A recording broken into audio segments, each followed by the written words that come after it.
பெருமக்களே, இந்த சாதனைக்கெல்லாம் சாட்சியாக அமர்ந்திருக்கிற அவையே, ஊடகங்கள் வழியாக இந்த நிகழ்ச்சியை உள்வாங்கிக் கொண்டிருக்கிற உலகத் தமிழர்களே, உங்கள் அத்தனை பேருக்கும் என்னுடைய வணக்கத்தை தெரிவித்துக் கொள்கிறேன். பல துறையில் இருக்கிறவங்களெல்லாம் கூப்பிட்டு 6 மாதம் எப்படி போச்சுன்னு கேட்டுக்கிறாங்க. ரொம்ப சிம்பிளாக சொல்லிடலாம். டாக்டருக்கு பாசிட்டிவ் நெகட்டிவ்னே போயிடுச்சு, குடும்பத்தில் டைம் பாஸ் பண்ணியே போயிடுச்சு, சமூகத்துக்கு வந்தால் பாஸ் வாங்கியே போயிடுச்சு, எக்கனாமிக்ஸ்லும் வியாபாரத்தையும் ஹெவி லாஸ், நம்ம டிபார்ட்மெண்ட்டில் ஆல் பாஸ் முடிஞ்சு போச்சு. ஒரு பல்கலைக்கழகத்தினுடைய ஆய்வரங்கம் போல வடிவமைக்கப்பட்டிருக்கிற இந்த பேச்சரங்கில் ஒரு பேச்சாளனாக நிற்பதில் நான் பெருமைப்படுகிறேன். என்னை பொறுத்தவரைக்கும் ஒரு பேச்சாளனுக்கு 2 தகுதி இருக்க வேண்டும். 1, அவனுக்கு சேமித்த அறிவு இருக்க வேண்டும். 2, அவனுக்கு சிந்தித்த அறிவு இருக்க வேண்டும். அது எப்படி இருக்க வேண்டும் என்று சொன்னால், அவன் சேமித்த அறிவு பலரை சிந்திக்க தூண்டுவதாக இருக்க வேண்டும். அவன் சிந்தித்த அறிவு பலர் சேமித்து வைத்துக் கொள்வதாக இருக்க வேண்டும். நான் இங்கே பேச்சாளனாக மட்டுமில்லை, ஒரு தமிழாசிரியனாகவும் இருக்கிறேன். வாத்தியாராகவும் பேச்சாளராகவும் இருக்கிறது ரொம்ப ஈஸின்னு நினைப்பீங்க, ரொம்ப கஷ்டம். ஏன்னா நம்ம ஒரு கூட்டத்துக்கு போகிற சாயந்தரம்னா ஒரு 100 பேர் நம்ம பேச்சை கேட்க வருவாங்க. அடுத்த நாள் காலையில் ஸ்கூலுக்கு போனால் நம்ம பேச்சை கேட்கக்கூடாதுன்னே ஒரு 40 பேர் வருவாங்க. அப்போ நம்ம பேச்சை கேட்கிறவர்கள் சலித்து போகாமலும் பேச்சை கேட்காதவனிடத்தில் களைத்து போகாமலும் பேச வேண்டிய கட்டாயத்தில் நாம் இருக்கிறோம். இந்த சூழலில் ரொம்ப அடி வாங்கினது நம்ம டிபார்ட்மெண்ட்டு தான். இனிமேல் வாத்தியார் ஆகணும்னா டெட்டு வேணும், பாடம் நடத்தணும்னா நெட்டு வேணும், முதல்ல இதுக்கெல்லாம் துட்டு வேணும். இப்போ நான் ஒரு தமிழ் ஆசிரியர், நான் ஆற்றல் மிக்க சொல்லோடு இருந்தால் போதாது, இனிமேல் ஒரு ஆண்ட்ராய்டு செல்லோடு இருக்கணும். அப்போ தான் நான் வாத்தியாராக இருக்க முடியும். திடீர்னு இப்படி மீரா மேடம் சொன்ன மாதிரி சட்டுன்னு இந்த மாதிரி கிளாஸ் ரூம் டீச்சிங் கிடையாது, ஆன்லைன் டீச்சிங்னு எல்லாரும் தடுமாறி போயிட்டாங்க. என்ன காரணம்னா, இந்த வசதியை பெறுகிற அளவிற்கு எல்லா மாணவனும் பொருளாதாரத்தில் மேம்படவில்லை. இதை கையாளுகிற அளவிற்கு எல்லா ஆசிரியர்களும் இந்த தொழில்நுட்பத்தில் மேம்படவில்லை. சட்டுன்னு மாறின உடனே ஒரு ஷாக் ஆயிடுச்சு. புல்லாங்குழல் வாசித்துக் கொண்டிருந்தவனை கொண்டு போய் போர்க்களத்தில் நிறுத்தியது மாதிரி, தூண்டில் போட்டுக் கொண்டிருந்தவன் கையில் துப்பாக்கி கொடுத்தது மாதிரி, தூரத்திலிருந்தே நீர் ஊற்றி என்று தோட்டக்காரனுக்கு சொன்னது மாதிரி, கோடாரி கொடுத்து குயவனை வேலை சொன்னது மாதிரி, தாய்ப்பாலை புட்டிப்பாலில் கொடு என்று சொன்னது மாதிரி, வண்ணத்து பூச்சிகளோடு ஆடுகிற கண்ணாம்பூச்சி போல இந்த ஆன்லைன் கிளாஸ் அப்படி போயிட்டு இருக்கு. இதில் என்ன சிரமம் அப்படின்னா, இப்போ ஒரு ஆசிரியருக்கு பாடம் நடத்தினா ப்ரிப்பரேஷன் ரொம்ப முக்கியம் இல்லையா? இப்போ நம்ம கிளாஸ் ரூமில் போனோடனே டக்குன்னு பாடம் நடத்தப்பட, எல்லாம் நேரம் உட்காரு, நிமிந்து உட்கார், இந்த பக்கம் பாரு, புக்கெல்லாம் எடுத்து வை, ரைட் அப்படின்ட்டு அப்படி சொல்லிட்டு தான் பாடம் நடத்த ஆரம்பிப்போம். இப்போ அப்படி கிடையாது. அவன் சார் கேமரா ஒழுங்க வைங்க, பாருங்க மேலே நில்லுங்க, நியூட்டு போடுங்க, பாருங்க உங்கள் கால் தெரிந்து பாருங்க, கை தெரிந்து பாருங்க, மைக் ஆட் பாருங்க, எல்லாம் பண்ணுங்க, எல்லாம் பண்ணிட்டு இப்போ நடத்துங்க சார் பாடம் அப்படின்றான் அவன். இப்போ அவன் நம்மளை ப்ரிப்பேர் பண்ணி அப்புறம் பாடம் நடத்துங்கன்றான். அதில் இன்னொரு பிரச்சனை என்ன தெரியுமா சார்? வீட்டுக்குள்ளேயே பாடம் நடக்குதா, அவங்க அம்மா கேமரா வழியாக வந்து என்ன கேட்குது, இப்படியே டிவியில் பாடம் நடத்திருந்தா எப்போ ஸ்கூல் தரப்ப அப்படின்ட்டு. அம்மா நீ என்ன கேட்ட, நான் யாரை கேட்குறதுன்னு தெரியல. அது நம்ம டிவியில் பேசுகிறத பையன் போய் சொல்லியிருப்பானாங்க, வாஜா டிவியில் பேசுவார்னு. அதனால் நான் மட்டும்தான் டிவியில் பாடம் நடத்துகிறேன்னு முதல்ல அந்த அம்மா நினச்சிச்சு. அப்புறம் சொல்லுது, முதல்ல நீ மட்டும்தான் டிவியில் வந்திருந்த, இப்போ எல்லோரும் டிவியில் வராங்களோ உங்கள் ஸ்கூலில் இருந்து, என்னப்பா எங்கள் குழப்பம் அப்படி ஆகிப்போச்சு. ஆசிரியர்கள் தங்களுடைய பர்சனல் யூஸுக்காக வச்சுருந்த செல்ஃபோன் இப்போ ப்ரொஃபஷனல் யூஸுக்காக கொண்டு வர வேண்டிய ஒரு காலகட்டம் வந்துருச்சு. பாடம் நடத்துறதுலங்க 2 விஷயம் ரொம்ப முக்கியம். ஒன்று அப்ரோச், இன்னொன்று மெத்தடாலஜி, அணுகுமுறை, பாடம் நடத்துகிற போதிக்கிற முறை. தமிழில் மிக சிறந்த நூல் என்று சொல்லப்படுகிற உவேசா அவர்கள் எழுதிய என் சரித்திரம், அந்த நூலை நான் படித்திருக்கிறேன். அந்த நூலிலே ஒரு ஆசிரியராக எனக்கு ரொம்ப பிடிச்ச விஷயம், எனக்கு மட்டும் இல்லை எல்லா ஆசிரியரும் தெரிஞ்சிக்க வேண்டிய விஷயம். அவர் சொல்லுவார், என்னுடைய ஆசிரியர் எப்படி பாடம் நடத்துகிறார், அவர் வேறுபாடு பார்ப்பார், ஆனால் பாகுபாடு பார்க்க மாட்டார்.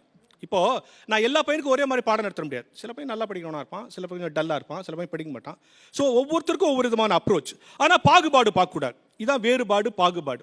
அதே மாதிரி மெத்தடாலஜிலாம் ரொம்ப பெருசெல்லாம் ஒன்றும் இல்லை. ஒவ்வொரு பாடத்தையும் எப்படி நடத்தணும், இப்போ இங்கிலீஷே பேசி காட்டி தான் நடத்தணும், கணக்கை போட்டு காட்டி தான் நடத்தணும், சயின்ஸை செஞ்சு காட்டி தான் நடத்தணும், சோஷியல் சயின்ஸை கூட்டுன்னு போய் காட்டி தான் நடத்தணும், ஹிஸ்ட்ரியை ப்ரூஃப் காட்டி தான் நடத்தணும், தமிழை உணர்வூட்டி தான் நடத்தணும்.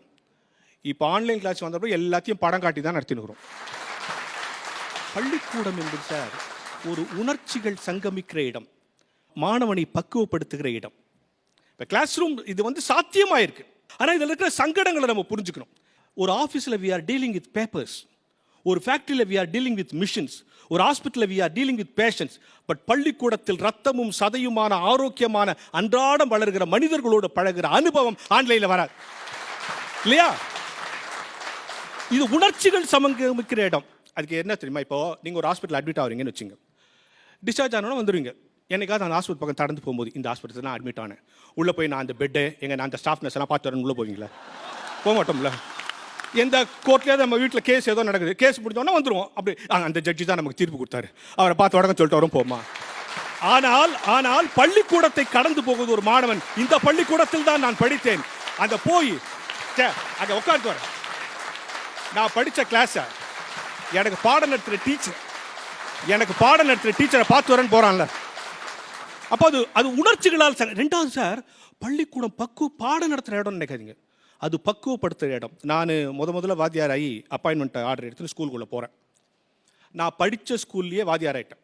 நான் எந்த ஸ்கூலில் படித்தேனோ அந்த ஸ்கூல்லேயே இப்போ வாத்தியாராக இருக்கேன். புரசேவாக்கத்தில் இருக்குது இஎல்எம் ஃபெப்ரிஷியஸ் மேல்நிலைப் பள்ளின்னு முன்னாள் முதலமைச்சர் பக்தவச்சலம், ஆங்கில எழுத்தாளர் ஆர்கே நாராயணன்லாம் படித்த பள்ளி. அந்த பள்ளிக்கூடத்தில் நான் வாத்தியார் ஆகிட்டு சந்தோஷமாக உள்ளே போகிறேன். ஹெட் மாஸ்டர் உட்காந்துருக்கு, அவர் எனக்கு தெரியும், ஏன்னா நான் அங்கேயே படித்தனால. அப்படி கொடுத்தேன். உடனே வாங்கிட்டு அந்த 10th கிளாஸுக்கு போனார். நான் ஒன்றா கேட்டேன், சார் இப்போ தான் அப்பாயின்மெண்ட் ஆகிக்கிறேன், என்னை போய் 10th அனுப்புறீங்களா எடுத்தோன்னே அப்படின்னா. அதுக்கு அவர் ஒரு பதில் சொன்னார் பாருங்க, இந்த 10th ABCDன்னு 4 செக்ஷன் இருக்குது, அந்த 4 செக்ஷனில் வீணா போனவெல்லாம் எடுத்து போட்டு ஒரு செக்ஷன் ஆரம்பிச்சுக்கிறோம். அவர் என்ன சொல்ல, அந்த வீணா போனவனுக்கு நான், அதாவது அந்த 4 செக்ஷன்ல இருக்கிற எவனும் பாஸே பண்ண மாட்டான், முடிவு பண்ண அவன் எவனும் பாஸே பண்ண மாட்டான், அப்படி ஒரு செக்ஷன். நான் என்ன நினைக்கிறேன், சரி பாஸே பண்ண மாட்டாங்கிற செக்ஷனில் போய் ஒரு 2 பேரை பாஸ் பண்ண வச்சா அப்படின்ட்டு நான் உற்சாகமாக பாடம் எடுத்துக்கிறேன். ஒரு பையன் மட்டும் கண்ட்ரோலே ஆக மாட்டான், ஒன்றுமே பண்ண மாட்டான். போய் உங்கள் அம்மாவை கூப்பிட்டு வாடான்ட்டு. அடுத்த நாள் அவங்க அம்மா வச்சு, இது பாருமா உன் பையனுக்கு படிப்புலாம் வரல, அவன் படிக்க மாட்டான், அவனுக்கு படிப்பே ஏறாது, எதுக்கு வேஸ்ட்டாக செலவு பண்ணுறேன், அனுப்பிச்சிரு, கூட்டின்னு போய்ட்டு வீட்டுக்கு. அந்த அம்மா ஒரு பதில் சொல்லிச்சு பாருங்க சார், ஏப்பா தம்பி ரொம்ப வயசான, நான் புதுசு அப்பாயின்மெண்ட் ஆன புதுசு, தம்பி அவனுக்கு பாட வராதுன்னு எனக்கு தெரியும், அவன் படிக்க மாட்டான்னு எனக்கு தெரியும், அவனுக்கு படிப்பு ஏறாதுன்னு எனக்கு தெரியும், இருந்தாலும் அவன் ஸ்கூலுக்கு வரட்டும். ஏம்மா படிக்கவே மாட்டான், எதுக்குமா ஸ்கூலுக்கு வரணும்? ஒரு 8 மணி நேரம் இங்கே ஒழுங்காக உன் கண்ட்ரோலில் இருப்பான் தம்பி, வெளியே போயிட்டான்னா அவன் தப்பான வேலையில் ஈடுபட்டுருவான். ஒரு 8 மணி நேரம் ஒழுங்காக ஒரு இடத்துல உட்காரானே, அதுக்காக தான் அவனுக்கு ஸ்கூலுக்கு. அப்போ பள்ளிக்கூடம் என்பது பக்குவப்படுத்துகிற இடம். இப்போ ஆன்லைன் கிளாஸ்னால பிள்ளைகள் எவ்வளோ விஷயங்களை இழந்திருக்கிறாங்க. அப்போ ஆன்லைன் கிளாஸ் எல்லாம் வேஸ்டா? இதில் எக்ஸாம் நடக்கும், இதில் பாஸ் கொடுப்பாங்க, இதில் ரிசல்ட் கொடுப்பாங்க, இதில் வேற எல்லாம் நடக்கும். ஆனால் நன்றாக புரிந்து கொள்ளுங்கள், பள்ளிக்கூடத்தின் வெற்றி என்பது வேறு, மாணவனின் வெற்றி என்பது வேறு, ஆசிரியரின் வெற்றி என்பது வேறு, கல்வி முறையின் வெற்றி என்பது வேறு. 100 மார்க் எடுத்துட்டான், ஃபர்ஸ்ட் ரேங்க் வந்துட்டான், ஸ்டேட் ஃபர்ஸ்ட் வந்துட்டான், கோல்டு மெடல் வாங்கிட்டான், மாணவன் வெற்றி. என் கிளாஸ்ல எல்லாரும் பாஸ் பண்ணிட்டான், என் கிளாஸோட வெற்றி. என் சப்ஜெக்ட்ல எல்லாரும் பாஸ் பண்ணிட்டான், என் சப்ஜெக்டோட வெற்றி. எங்க ஸ்கூல்ல நிறைய ரிசல்ட், எங்க ஸ்கூல்ல வெற்றி. ஆனால் கல்வி முறையின் வெற்றி என்பது எது தெரியுமா? 30 வருஷம் கழிச்சு அவன் வாழ்க்கையில், சே எங்கள் ஸ்கூலில் அன்றைக்கி சொல்லிக் கொடுத்தாங்கடா, அதனால தான்டா நான் இன்னைக்கு இப்படிக்கிறேன், எங்கள் வாத்தியார் அப்படி இப்படி சொல்லுவாரா, அவர் சொன்னதுனால தான்டா நான் இப்படிக்கிறேன் அப்படின்னு சொல்கிறான் பாருங்க. அதுதான் கல்வி முறையின் வெற்றி. நம்மக்கிட்ட படித்த பையன் பாஸ் பண்ணிட்டானா நம்ம நல்லா பாடம் நடத்திருக்கோன்னு பொருள். நம்மக்கிட்ட படித்த பையன் நல்லா வாழ்க்கை நடத்தினானா நம்ம பாடமாகவே இருந்திருக்கிறோன்னு பொருள்.